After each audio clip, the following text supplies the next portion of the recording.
L'heure est décidément à la grâce pour le chef de la Maison-Blanche qui vient de gracier corn, maïs en français. Le président américain, comme le veut la tradition, a sauvé cette dinde de la casserole alors qu'a lieu aujourd'hui la fête de Thanksgiving. Mais crise du coronavirus oblige. Les autorités ont cette fois enjoint les administrés à ne pas transformer leur salle à manger en foyer de Covid. Message plus ou moins bien reçu, comme nous l'explique Mathieu Mabin à Washington.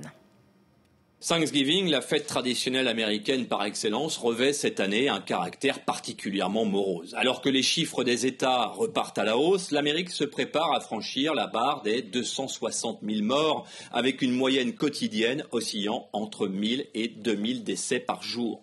Depuis ce mercredi, la capitale américaine a décrété un couvre-feu à 22 heures pour les bars et les restaurants.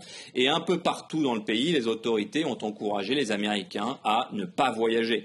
Thanksgiving est pourtant traditionnellement la période de l'année durant laquelle les familles se retrouvent, alors que la Californie, par exemple, se prépare à une chute de sa fréquentation de plus de 50% par rapport à l'année 2019. Il ne reste globalement que la Floride qui, pourtant, lors de la première vague, passait pour la mauvaise élève. Eh bien, cette fois, l'État ensoleillé de la côte Est semblait être moins touché que ses voisins.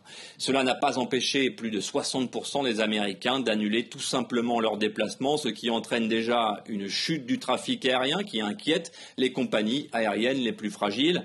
Donald Trump, le président en exercice, n'a de son côté livré que peu de recommandations aux citoyens américains, laissant malgré lui la parole au président élu Joe Biden, qui dans ses dernières déclarations classait toujours la lutte contre le Covid-19 en tête de ses priorités.